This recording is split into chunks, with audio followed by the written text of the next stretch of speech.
न कोई सायरन, न गोलियों की आवाज। बस एक सीधी घोषणा जो राष्ट्रीय टेलीविजन पर प्रसारित हुई और पूरे देश की आत्मा हिला दी। 8,000 सैनिक अब हथियार नहीं उठाएंगे।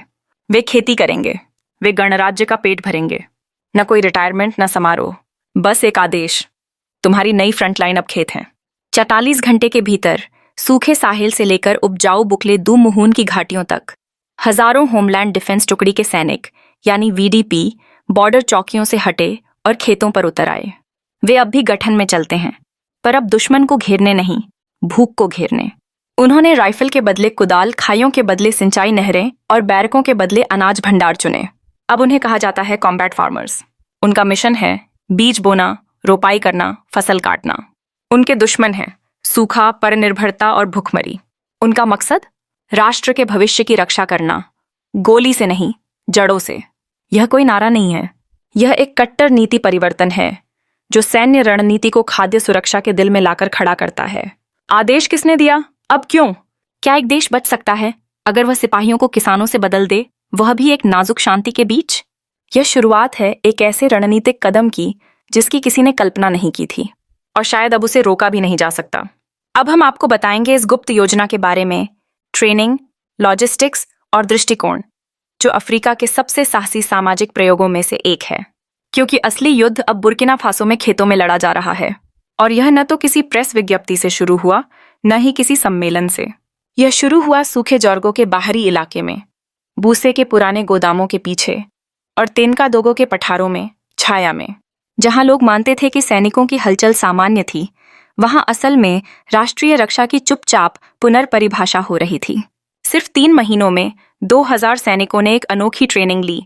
राइफल नहीं, बल्कि ग्रीन हाउस बनाना, सामुदायिक कुएं खोदना, ड्रिप सिंचाई लगाना और बंजर जमीन को पुनर्जीवित करना।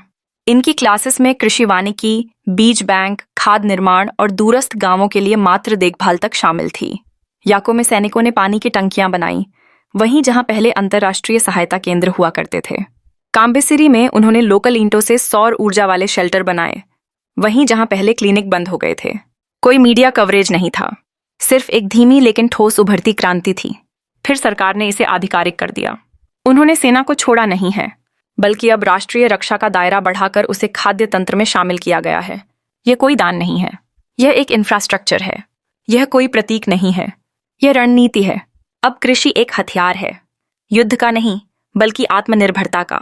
और जब उनकी बूटों की आहट मिट्टी पर पड़ी, तब एक नए किस्म की रक्षा जन्मी।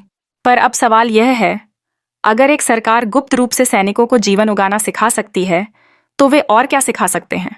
यह सिर्फ भोजन उगाने की बात नहीं है, यह राष्ट्र की जड़ों से लेकर ढांचे को दोबारा गढ़ने की योजना है।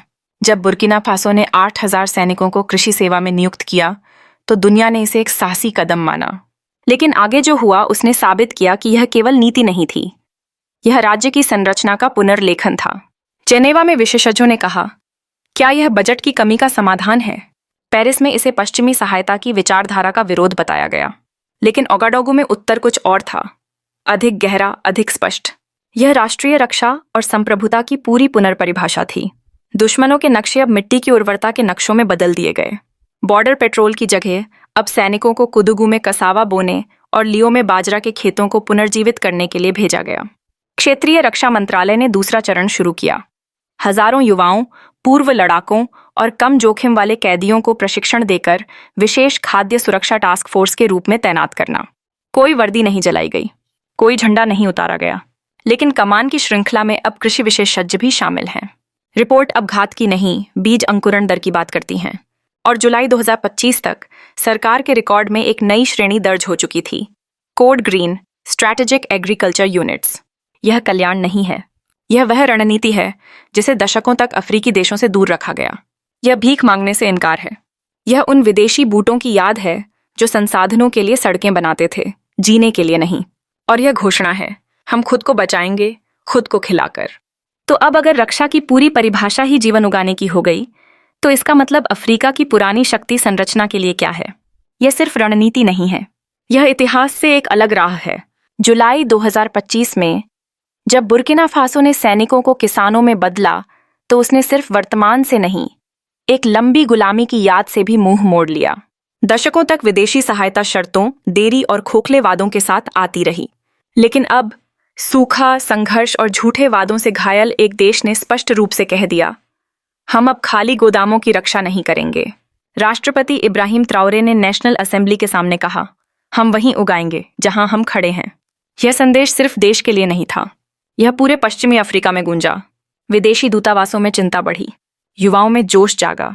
नाइजर के एक अधिकारी ने सार्वजनिक रूप से लिखा, अगर ट्राओरे सेना को किसानों में बदलते हैं और भूख खत्म करते हैं तो यह कोई नीति नहीं, यह भविष्यवाणी है। बुर्किना फासो अब विदेशी ध्वज लगे चावल के थैलों का इंतजार नहीं कर रहा। डोरी में वीडीपी सैनिक प्याज की फसल काट रहे हैं। गावा में वे मिट्टी से अनाज भंडारण भवन बना रहे हैं।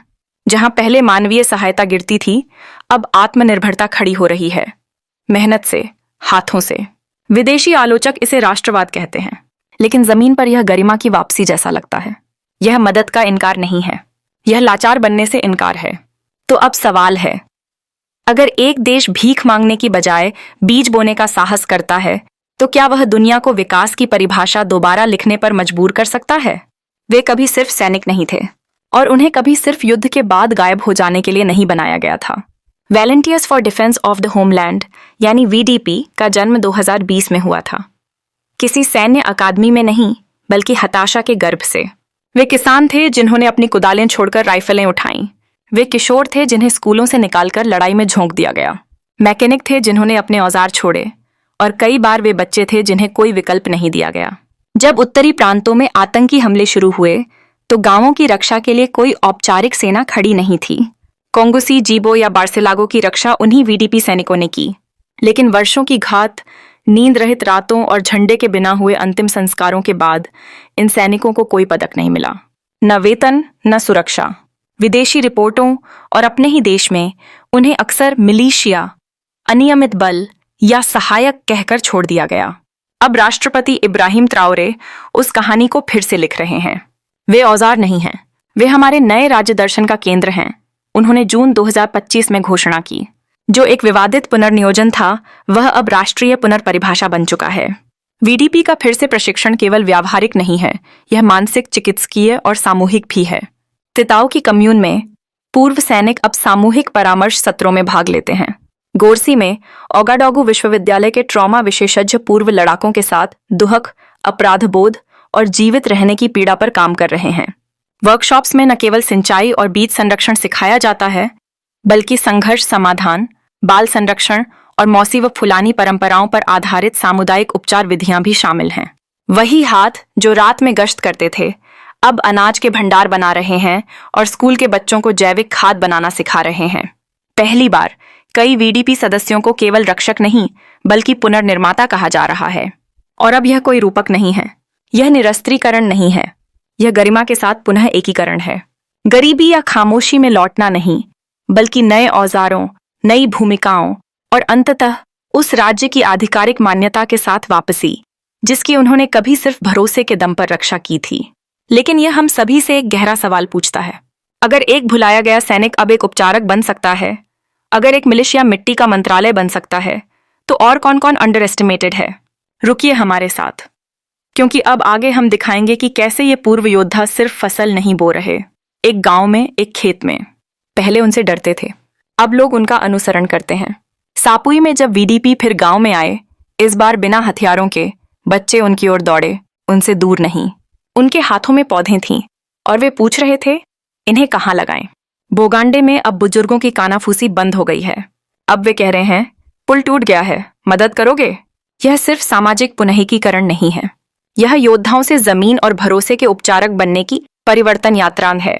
बुर्किना फासो के ग्रामीण उत्तर और मध्य पठारी क्षेत्रों में जो एक रणनीतिक तैनाती थी, वह अब नीचे से ऊपर तक का पुनर्निर्माण आंदोलन बन गई है। वही वीडीपी जो कभी रात को गांवों की रक्षा करते थे, अब सुबह पौधारोपण अभियान चला रहे हैं, सिंचाई की नालियां ठीक कर रहे हैं, सौर ऊर्जा वाले कुएं बना रहे हैं और स्कूल फिर से खोल रहे हैं, खुद के बनाए ईंटों से। कोई मैनुअल नहीं, कोई राष्ट्रीय ब्लूप्रिंट नहीं, फिर भी कुछ असाधारण आकार ले रहा है। वीडीपी ब्रिगेड अब बिना ऊपर से आदेश के काम कर रहे हैं, स्थानीय ज्ञान और सामुदायिक सहमति के आधार पर। जाबरे में एक यूनिट ने 2 कक्षाएं फिर से बनाई, जो 2018 से बंद थीं। औंदीगुई में उन्होंने एक पुरानी चेकपोस्ट को बीज विनिमय केंद्र में बदल दिया। उनका नया नाम ग्रीन ब्रिगेड सरकार ने नहीं, जनता ने दिया। और सबसे बड़ी बात, उन्हें किसी ने नहीं कहा कि यह करो, उन्होंने खुद शुरू किया। सालों बाद ग्रामीण क्षेत्रों में एक नई तरह की सार्वजनिक सेवा साड़ा के लौट रही है। दूर के मंत्रालयों से नहीं, बल्कि उन्हीं पुरुषों और महिलाओं से जो कभी वर्दी में थे और आज भी जख्म लिए हैं। उनकी वर्दी अब है धूल से सने कपड़े, बीज की थैलियां और सूरज से झुलसी हुई हथेलियां। जहां सरकारें नहीं पहुंची, वहां वीडीपी गरिमा के वास्तुकार बन गए हैं। कुएं, स्कूल और खाद के गड्ढों से एक नया सामाजिक अनुबंध सिलते हुए। यह दान नहीं है, यह कोई नीति लागू करना नहीं है, यह खाव सामुदायिक शक्ति की पुनरुत्पत्ति आते है। उन लोगों द्वारा जिन्हें कभी केवल युद्ध के लिए प्रशिक्षित किया गया था, अब वे जमीन से शांति उगा रहे हैं। तो अब हम पूछते हैं, अगर उपचार उन्हीं हाथों से आ सकता है जो कभी नुकसान के प्रतीक थे, तो एक राष्ट्र को दोबारा खड़ा करने की ताकत किसके पास है? यह बदलाव किसी नारे से नहीं आया, यह फसल चक्रों से आया। जब कैमरे भू राजनीति पर केंद्रित थे, तब बुर्किना फासो के खेतों में एक शांत लेकिन क्रांतिकारी आंदोलन पनप रहा था। यह परिवर्तन किसी विदेश मंत्रालय में नहीं, बल्कि काम्पियंगा के एक खेत में आया, जब वीडीपी के नेतृत्व में एक कृषि इकाई ने सोरगम, ज्वार का अधिशेष इतना कि अपने कम्यून को खिलाने के बाद बीज अन्य क्षेत्रों को भेजे जा सके। यह संकेत था कि राष्ट्रपति ट्राओरे की संप्रभुता नीति के तहत लागू रोटेशनल खेती मॉडल काम कर रहा था। अब संदेश राष्ट्रीय हो गया। भोजन उपहार नहीं, जन्मसिद्ध अधिकार है। और एक ढाल भी, सहायता, जिसे कभी जीवनदायिनी कहा जाता था, अब सरकार ने उसे उसके असली रूप में पहचाना, दबाव। ट्राओरे ने 8 जुलाई 2025 को एक भाषण में स्पष्ट कहा, सहायता भोजन लाती है, हाँ, पर साथ में शर्तें भी। हम चावल के बोरे के बदले संप्रभुता नहीं बेचेंगे। अब सरकार ने आत्मनिर्भरता के पायलट जोन बनाए उन इलाकों में जो पहले भोजन ड्रॉप पर निर्भर थे। तूमा और जिनियारे में, जहां कभी लोग राशन के लिए लाइन में लगते थे, अब वही लोग मूंगफली के आटे का पैकेज तैयार कर रहे हैं। दूसरे जिलों के लिए, याकू में फसल चक्र और जैविक खाद की प्रक्रिया ने सिर्फ 2 सीजन में उत्पादन 40% बढ़ा दिया। कोई बाहरी योजना नहीं, कोई दाता एजेंसी नहीं, केवल स्थानीय अनुभव, स्थानीय ज्ञान और लंबे समय की स्मृति। इस क्रांति को खास बनाती है सिर्फ उसकी आर्थिक सफलता नहीं, बल्कि 12 मनोवैज्ञानिक स्वतंत्रता। बिलबोर्ड पर अब लिखा है, हमारा भोजन इले हमारी आजादी। प्राथमिक स्कूल की किताबें मिट्टी की सेवा को नागरिक कर्तव्य के रूप में पढ़ा रही हैं। सरकारी टीवी पर वीडीपी सैनिक अब सुदूर गांवों में बीजों की जानकारी सिखा रहे हैं। हर माध्यम में यही संदेश है, स्वयं उगाया भोजन ही संप्रभु राष्ट्र की नींव है। यह अलगाववाद नहीं है, यह सारा पुनः संतुलन है। दशकों तक मंत्रालय दानदाताओं की योजनाओं पर टिका रहा। अब बुर्किना फासो का अपने उत्पादन, व्यापार और भंडारण के आधार पर बजट बना रहा है। पश्चिमी आलोचक इसे जोखिम भरा कहते हैं, पर बोरोमो की सड़कों पर यह दिखता है। जहां पहले लाइनों में खड़े लोग थे, अब वहां टमाटर की खेती हो रही है। वीडीपी इंजीनियरों ने सौर ऊर्जा से चलने वाले कोल्ड स्टोरेज बना दिए, बिना एक भी यूरो की विदेशी मदद के। यह उम्मीद है, हाथ में फावड़ा लिए, और परिणाम गिनाए जा सकते हैं। जुलाई 2025 के राष्ट्रीय कृषि बुलेटिन के अनुसार पाव में से 3 पायलट जोन ने पूर्व संघर्ष उत्पादन स्तर को पार कर लिया है। कई जिलों में अब खाद्य वितरण नहीं, बल्कि आम बीज वितरण हो रहा है, जिससे नया आंतरिक व्यापार मॉडल विकसित हुआ। बुर्किना फासो, जो कभी आश्रित था, अब उत्पादक बन गया है। जो पहले इंतजार करता था, अब योजनाएं बना रहा है। जो पहले मांगता था, अब आव विनिमय कर रहा है। और इसी से वैश्विक मंच पर एक असहज सवाल खड़ा हो गया है। अगर सबसे गरीब खुद को खिला सकते हैं बिना शर्तों के, तो सबसे अमीरों के पास किस बहाने से मदद देने का अधिकार रह गया है? इस क्रांति में कोई राष्ट्रगान नहीं बजा, कोई कैमरा लाइव नहीं था, कोई प्रस्ताव नहीं पढ़ा गया। फिर भी 2025 के मध्य तक एक शांत क्रांति अफ्रीका में पूरी हो चुकी थी, बिना एक भी गोली चलाए। बुर्किना फासो के गांवों में सैनिक किसान बन गए थे। न यह सजा थी, न हार, यह रणनीति थी। हर बीज के साथ जो उन्होंने जमीन में डाला, एक सवाल उभरा, अगर गरिमा न कि परनिर्भरता राष्ट्रीय रक्षा की नींव हो, तो क्या हम सब इंतजार करना बंद कर सकते हैं? इस कहानी की शुरुआत वीडीपी के उन 8000 स्वयंसेवकों से हुई, जिन्होंने अपनी राइफलें रख दी, हथेली में उठाया कुदाल, सिंचाई किट और बीज की थैली। जो बदलाव एक गांव में शुरू हुआ, वो फैल गया काया, फदानगोरमा और दानोद तक। अब ये पूर्व लड़ाके अनाज बैंक बना रहे हैं, वन संरक्षण कार्यक्रम चला रहे हैं, प्रौढ़ साक्षरता सिखा रहे हैं और आस टूटी चीजें ठीक कर रहे हैं जो युद्ध ने तोड़ दी थीं। आज ग्रीन ब्रिगेड अब एक पहचान बन गई है, भरोसे का प्रतीक। याको की बाजार में सलीमाता ने एक पूर्व वीडीपी की ओर इशारा किया। पहले ये डर लाते थे, अब स्कूल की दीवार बनाते हैं। अब हम इन्हें लड़ाका नहीं नेता कहते हैं। क्या बदला? जवाब जटिल है, लेकिन एक बात साफ है। इस महाद्वीप ने वो याद किया जो वह भूल चुका था, कि भोजन हमेशा आजादी की शुरुआत है। सच्ची सुरक्षा सहायता से नहीं, बल्कि पानी, जमीन और फसल पर नियंत्रण से आती है। जो अपनी मिट्टी को पुनर्जीवित करता है, वह अपने अस्तित्व को भी पुनः खोज लेता है। अब नाइजर में विश्वविद्यालय बुर्किना मॉडल्स को अपनाकर कृषि पाठ्यक्रम बदल रहे हैं। गिनी में अनौपचारिक मिलिशियाओं को खाद्य सहकारी समितियों में बदलने की पेशकश की गई। सेनेगल में युवा अब वीजा के सपने नहीं, बल्कि भूमि पुनर्स्थापन और सौर ऊर्जा कृषि शिविरों के लिए पंजीकरण कर रहे हैं। न कोई हैशटैग, न कोई डोनर बैनर। बानफोरा में सौर ऊर्जा आधारित एक्वापॉनिक्स आया, जहां पहले चेक पॉइंट था। टूगन में बर्ड ग्रीन ब्रिगेड्स ने अतिरिक्त भिंडी और फोनियो से फिर से बार्टर मार्केटर शुरू किया। विदेशी विश्लेषक बहस कर रहे हैं, इसे राष्ट्रवाद कहें या आर्थिक विद्रोह, पर बुर्किना फासो के भीतर इसे कहा गया उपचार। और उपचार अपनी प्रकृति में कैमरों से बचता है। वह धीरे धीरे होता है। एक नहर की मरम्मत, एक स्कूल की छत, एक साझा भोजन, एक फसल के बाद। वीडीपी का परिवर्तन सिर्फ रणनीति नहीं, वन यह एक मानसिक, कानूनी, सांस्कृतिक और गहराई से मानवीय पुनर्जन्म था। अधिकतर लोगों ने हिंसा देखी, मृत्यु देखी, सामाजिक ढाव देखा, पर वे त्यागे नहीं गए। उन्हें फिर से प्रशिक्षित किया गया, पुनः उपयोग में लाया गया, पुनः स्वीकारा गया। तिताओ में एक ग्रीन ब्रिगेड सदस्य ने कहा, पहले मैं अपने ही गांव से डरता था। अब जब कुआं सूखता है या कोई बच्चा बीमार होता है, लोग मुझे बुलाते हैं। यह किसी भी मेडल से ज्यादा मजबूत है। ओगाडोगु के टीवी पर एक नई सीरीज शुरू हुई, कॉम्बैट से कंपोस्ट तक। प्राथमिक स्कूलों की किताबें अब एग्रोइकोलॉजी और नागरिकता साथ पढ़ा रही हैं। सड़क के किनारे लगे बोर्ड कहते हैं, हमारा भोजन ही हमारा भविष्य है। यह केवल खेती की बात नहीं है, यह किन्हीं प्रगति की परिभाषा पर अधिकार की लड़ाई है। दशकों तक सहायता का मतलब था विदेशी मुहर वाले पैकेट, अब मतलब है बाजरे की फसल पुनः सींचे हुए खेतों से। न कोई अनुमोदन एडिस अबाबा से, न कोई संयुक्त राष्ट्र मिशन की जरूरत, बस बारिश, मिट्टी, समुदाय और विश्वास। और हाँ, परिणाम। जुलाई 2025 के कृषि बुलेटिन के अनुसार तो 5 में से 3 पायलट जोन ने संघर्ष से पहले के उत्पादन स्तर को पार कर लिया है। स्थानीय सहकारी समितियां अब खाद्य नहीं, बीज सप्लाई कर रही हैं।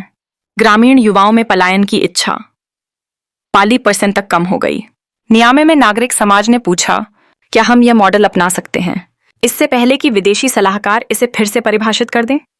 कोनाक्री में रेडियो पर कॉलर्स ने बहस की, आप क्या चुनेंगे, 5 किलो विदेशी चावल या 5 साल की खाद्य स्वतंत्रता?